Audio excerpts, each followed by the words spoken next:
Hello, welcome back and नमस्कार दोस्तों। आज के समय में अगर हम किसी चीज़ से, किसी बीमारी से सबसे ज़्यादा डरते हैं तो वो बीमारी कैंसर ही है। किसी को भी अगर कैंसर हो जाता है तो फिर वो बहुत ज़्यादा घबरा जाता है, और समस्या है भी क्योंकि हम जहाँ देखते हैं कि बाकी बीमारियों में ठीक होने के चांसेस बहुत ज़्यादा रहते हैं, कैंसर एक ऐसी बीमारी है जिसमें ठीक होने की प्रोबेबिलिटी कम हो जाती है। और अगर ये आपके एडवांस स्टेजेस पे है तो फिर हो सकता है कि व्यक्ति की मृत्यु भी हो जाए।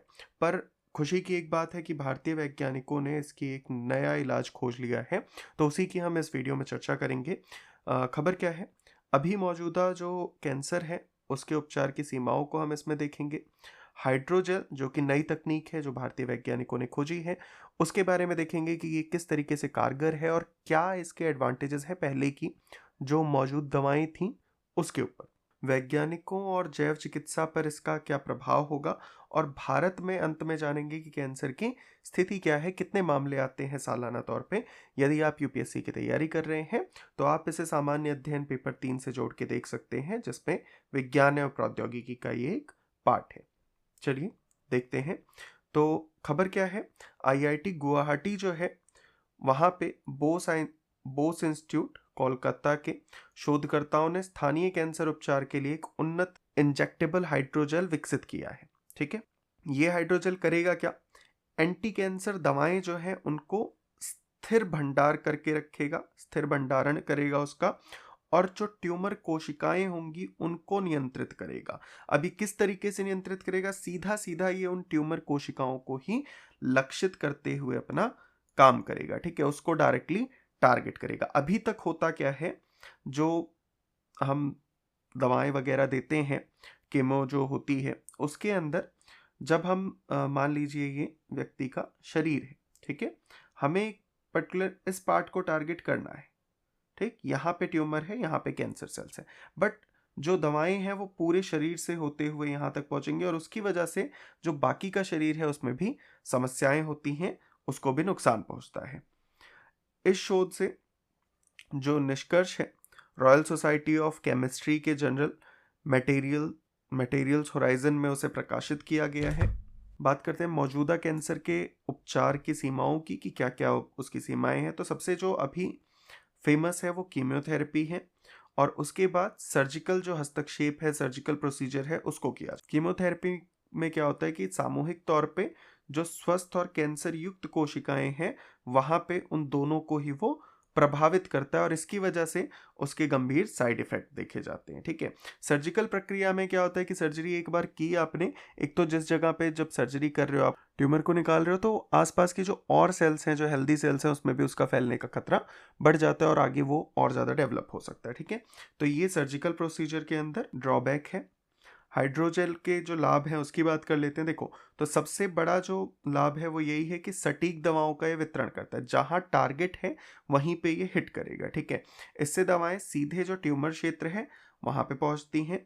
इसी तरीके से इसको डिज़ाइन किया जाता है कि जो स्थानीयकृत उपचार है उसको सुनिश्चित किया जा सके कि अगर इस पार्ट में है बॉडी के जो ट्यूमर है तो यहीं पे हम डायरेक्टली इसको टारगेट करेंगे, दवाइयों को यहीं पहुंचाया जाएगा। ठीक है, विशिष्ट संरचना होती है इसकी।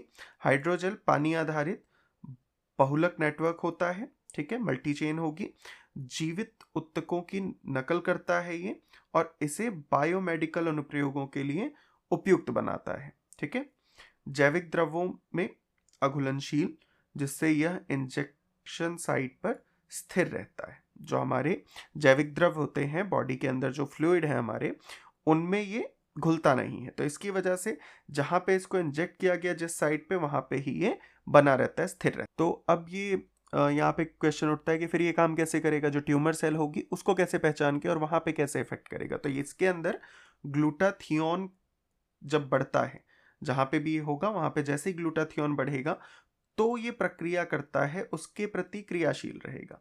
जो ट्यूमर सेल्स होती हैं उसमें ये पाया जाता है कि वहां पे ग्लूटाथियोन प्रचुर मात्रा में होता है, तो जैसे ही वहां पे पहुंचेगा ग्लूटाथियोन रिलीज होगा, उसको मिलेगा तो वो फिर क्रियाशील हो जाएगा और उन कोशिकाओं को नष्ट करेगा। ठीक है, वैज्ञानिकों और जैव चिकित्सा पर प्रभाव इसका, ये नवाचार कैंसर, विशेष रूप से जो स्तन कैंसर है, इसके लिए एक सटीक आधारित उपचार है।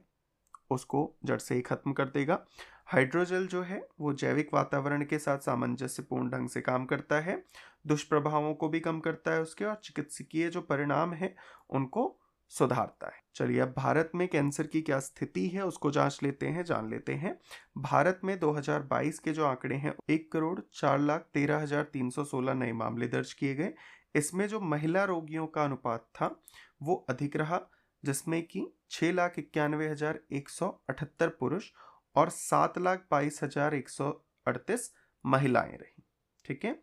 देश में जो स्तन कैंसर का अनुपात है ये सबसे अधिक है, जिसमें 1,92,020 नए मामले थे, जो अभी रोगियों का 13.6। सबसे बड़े स्तर पे जो भारत में है वो स्तन कैंसर है। इसके बाद होठों और मौखिक गुहा का कैंसर होता है, उसके बाद गर्भाशय ग्रीवा जो है उसका कैंसर है, और फेफड़े और ग्रासनली के कैंसर का नंबर इसके बाद आता है। भारत, बांग्लादेश और नेपाल जैसे जो दक्षिण एशियाई देश हैं, यहाँ पे खैनी, गुटखा, सुपारी जो आप देखते ही हैं, बोलो जुआ केसरी, है ना, तो पान मसाला जैसे और धुआं रहित जो तंबाकू है उसका व्यापक सेवन किया जाता है, और ये जो माउथ और होठों का होने वाला कैंसर है इसके लिए एक बड़ा कारण है।